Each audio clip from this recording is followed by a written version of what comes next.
नमस्कार, yes news महाराष्ट्रामध्ये आपल्या सर्वांचे स्वागत। भारतीय संविधानाचा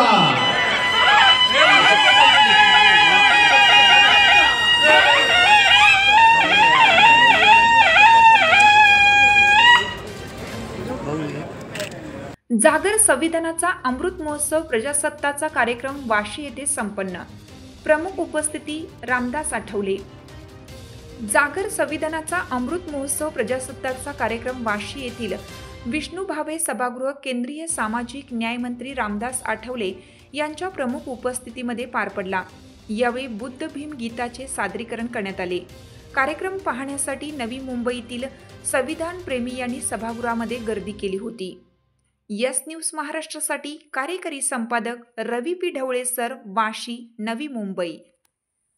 आणि डायरेक्ट नेता व्हायचं असेल तर ऑल इंडियाचा नेता, छोटा मोठा नेता होऊन उपयोग आहे।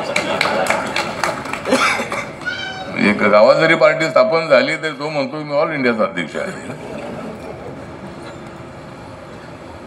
तर ठीक आहे, तर हे सगळं आहे, पण त्याला काही इलाज नाही आहे। म्हणून आपण कुणावर टीका टिप्पणी न करता, ज्या पक्षाचा मी अध्यक्ष आहे, रिपब्लिकन पार्टी ऑफ इंडिया, तो पक्ष बाबासाहेबांचा पक्ष, बाबासाहेब आंबेडकरांचं स्वप्न होतं की माझा पक्ष, माझा RPI हा रिपब्लिकन पार्टी ऑफ इंडिया सगळ्या जाती धर्माचा व्हावा आणि आपल्या पक्षामध्ये सर्वांनी यावं अशा पद्धतीची इच्छा बाबासाहेबांची होती।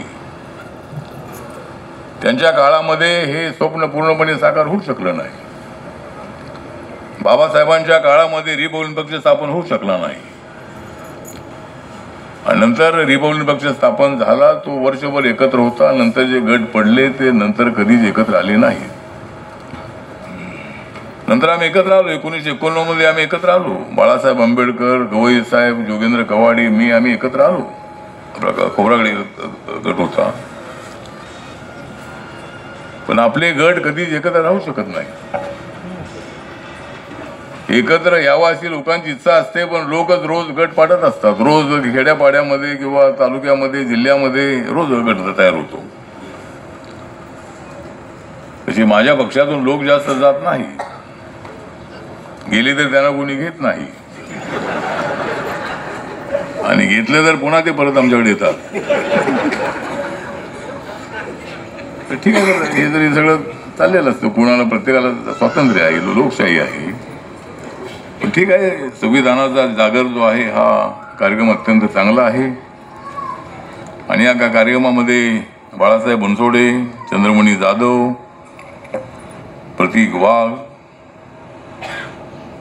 अविरत अशोक गायकवाड या लोकांनी हा कार्यक्रम अत्यंत चांगला बसवलेला आहे। भारत पाटणकरांचा सत्कार घ्यायचा होता जिथे, पण ते त्यांची तब्येत ठीक नाही आहे, पण माझी तब्येत अजिबात कधी बिघडत नाही आहे। मी कुठलाही कार्यक्रम दिला की मी त्या ठिकाणी जाऊन मग पोहोचतोच, मी आजारी नसतोय।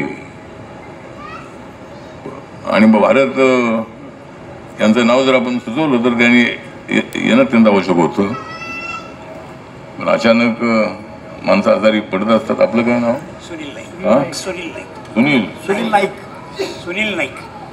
सुनील नाईक हे त्यांचे प्रतिनिधी आलेले आहेत।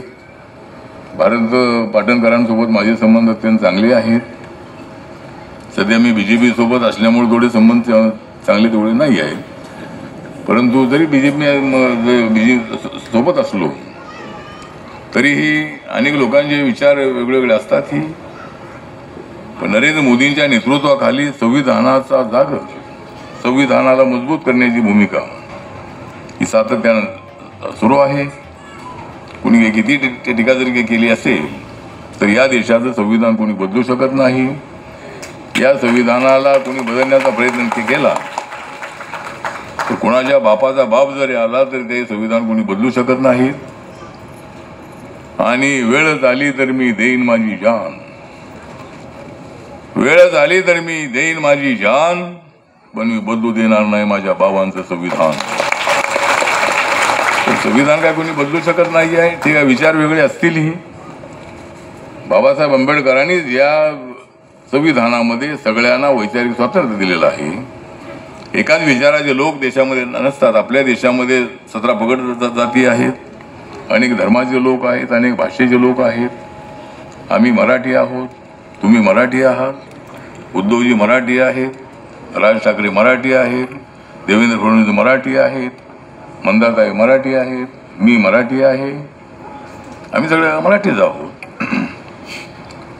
पण मराठी तर आपण आहोतच आहोत. पण मराठीच्या नावाखाली मला असं वाटतं की समाजामध्ये फूट पडू नये. भाषेच्या नावावर समाजामध्ये फूट पडू नये. आणि मराठी सगळ्यांना बोलता आलंच पाहिजे. महाराष्ट्रात राहायचं असेल तर त्यांना मराठी बोलता आलंच पाहिजे. पण एखाद्याला येत नसेल तर दादागिरी नको, एवढीच आमची भूमिका आहे. त्यामुळं मराठीच्या मुद्द्यावर आपण देशाला बदनाम करू नये. मराठीच्या मुद्द्यावर बाबासाहेबांच्या संविधानाचा अपमान करू नये अशी आमची भूमिका आहे. आणि संविधानाचा अपमान होत असेल तर आम्ही ते अजिबात सहन करणार नाही, हे सुद्धा आमचं सांगणं सगळ्यांना आहे. आणि त्यामुळं आज या ठिकाणी अनेक मान्यवर इथं आलेले आहेत. मी काय सगळ्यांची नावं घेत नाही, कारण एखादं नाव घेतलं की अनेकांची नावं राहतात आणि मला नंतर फोन करतात की माझं नाव घेतलं नाही. सगळ्या लोकांना माहिती आहे, आपल्याला सगळेजण इथं बसलेलेच आहेत वरती. कोणी कोणी संविधानावर अभ्यास केलाय, वाचलं नाही तरी आम्ही त्या हेतूने आज काम करतोय संविधानावरती. त्यांनी सांगितलं राजकारणी लोक, डॉक्टर, वकील हेच संविधान वाचून काम करतात. पण असं नाही. आमच्यासारख्या भगिनींना जो अधिकार मिळालेला आहे डॉक्टर बाबासाहेब आंबेडकरांमुळे, आणि आज आम्ही ते भाषण करतोय, आज आम्ही लोकप्रतिनिधी म्हणून 3-3 वेळा निवडून येतो, ते संविधानामुळेच निवडून येतो. आपल्याला माहिती नसेल, आठवले साहेब मला आज अनेक वर्ष मला आशीर्वाद देतात. जेव्हा जेव्हा माझी निवडणूक आहे तेव्हा सगळ्या बंधूंना सांगत असतात की काही करा पण मंदाताईला निवडून द्या.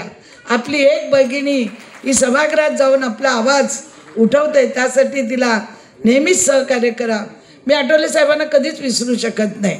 त्यांची ती आत्ताच एकाने स्तुती केली की सर्वसामान्याचे नेता. मला कधीही त्यांना मी सामुदायिक विवाह सोहळ्यांना बोलवायची, कुठल्याही कार्यक्रमाला. मंदाताई एकदा फोन केला बस झाला, मी आपोआप येईन. मग तुमच्यासाठी पूर्वी आमचे नामदेव जी होते, आता महेश करे आहेत, श्रीराम ओळजी आहेत, यांच्यावर जबाबदारी दिली की ते आठवले साहेब. म्हणजे नेता कसा असावा, नेता कसा असावा तो आठवले साहेबांसारखा असावा. तुमची साथ आमची.